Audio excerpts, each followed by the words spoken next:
Hello friends, welcome back. Today we are starting these Halloween projects with a little witch silhouette portrait. I'll be using this really pretty thrifted brass frame that I picked up at the thrift store. You'll also need a piece of white cardstock and one piece of white tissue paper. We're going to be printing onto this tissue paper, so I highly recommend ironing out most of the wrinkles as much as you can possibly get out. This will help your printer to not get snagged on the tissue paper. Once I ironed it out, then I am going to take some masking tape and I'm going to tape this tissue paper to that cardstock.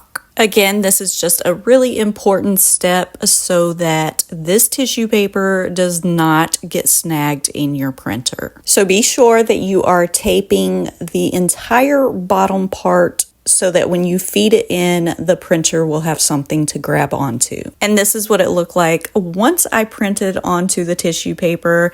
I have added this image onto my blog so that you can download it and print it for free. I'm not going to bother trying to remove the tape and possibly ripping my tissue paper. Instead, I'm just going to cut this down to the size of my frame and set that cardstock aside because you will need that for the backing later. Make sure you have your glass inside the frame and then just place your tissue paper on the back side. And to finish this off, I am going to add some fairy lights into the back side of this, just carefully arranging them and placing them where I want. And then I am going to add in that white cardstock to the back and just pop the back of the frame back on.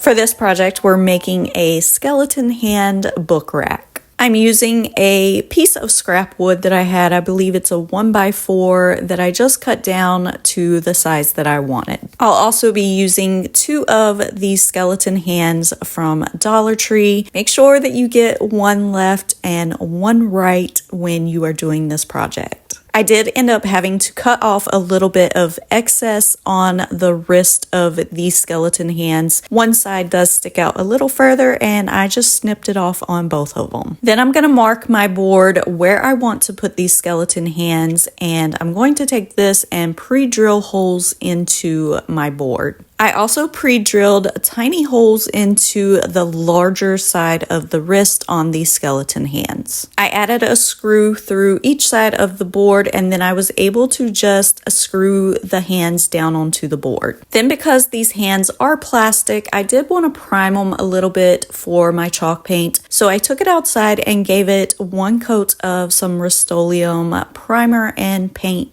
before bringing it back in and actually going over it with my chalk paint. Then to seal it and finish it off, I went over it with a big brush and some European Gold Rub and Buff.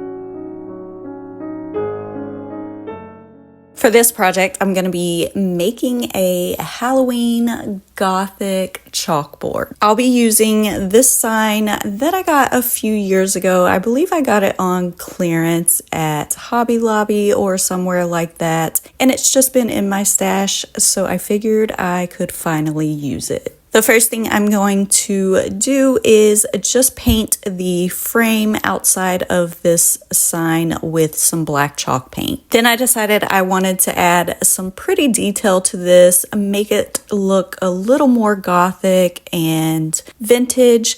So I'm adding these little wood appliques that I got from Amazon. I also had some of these little plaster skulls left over from the vase that I made last year. So I'm going to add one of those right to the center. I painted that with some more black chalk paint, and then for the center of this sign, I'm actually going to be using some chalkboard paint. I ended up doing 2 coats of the chalkboard paint, let those completely dry, and then to seal this, I am going to use some of Aleene's acrylic matte sealer. And I think this is a really important step that a lot of people may skip or not know about, but you do need to seal your chalkboard paint. I ended up just doing 2 coats of this, letting it dry completely in between. Once it was dry, then I seasoned my chalkboard, and you can do this just by turning a piece of chalk on the side and rubbing it all over the chalkboard. I cleaned the chalkboard area with just a dry cloth, and the outside frame that got a little bit of chalk on it, I just dampened my rag and wiped it off. When your chalkboard is ready to be used, you can put anything you want to onto this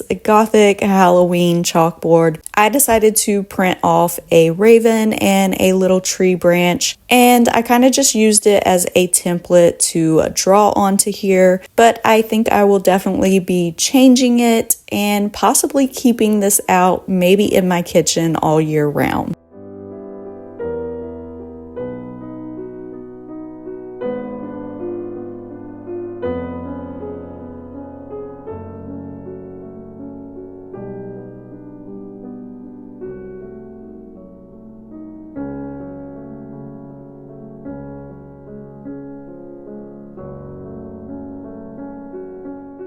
For this project, I wanted to make some Bookspine art for Halloween, and so I am using this thrifted frame and some paint stir sticks. I ended up getting some thicker paint stir sticks from Walmart for around $1 and cut those down to the size that I wanted, and then I'm also just using some regular paint stir sticks that I already had laying around. One of them is even used. The first thing I did was take my frame apart. I am going to save that backing and use that later, so I will just set that aside for now. Of course, I wanted to dress this frame up just a little bit, so I am adding another wood applique from Amazon, and I'm also going to add a few more of those plaster skulls that I had left over from the project last year, and for those, I'm just going to add them onto the applique. While the glue is drying, I am going to work on the backing for that frame now, and for this, I ended up using a velvet self-adhesive jewelry box liner. I also got these from Amazon as well, but I just peeled the backing off and then placed my backing down on top of there, smoothed it out, cut all the corners, and then I'm just going to fold that over. Now this next part is purely unnecessary for the way that I end up doing my book spines, but if you are going to do the alternate version that I give you, then you definitely need to paint your paint stir sticks. I ended up just painting mine with some black chalk paint just because I wanted them to be a single color. However, like I said, for this version, I am going to be covering my paint stir sticks with this self-adhesive leather repair patch. This is also from Amazon, and it's meant for furniture or something like that to fix the leather part that had ripped, but I'm using it for this project. So I'm just going to cut down all of my pieces, peel off that backing, then press my paint stir sticks to the adhesive part, cut the corners off, and then fold up each of the sides. Now for this version of the book spines, I did use my Cricut, and I just designed a few little Halloween graphics and cut those out with my Cricut. Now if you don't have a Cricut or you prefer not to use your Cricut, I do have a second version for you. I also designed some book spines in Photoshop, and I'm putting those on my blog. You can just print those out and Mod Podge them to your book spines. For mine, I ended up using some gold foil iron-on HTV, and so I am just going to use a little piece of parchment paper over top of my book spines and iron those on. Once I was finished with that, then I just glued these onto that backing and popped it back into the frame.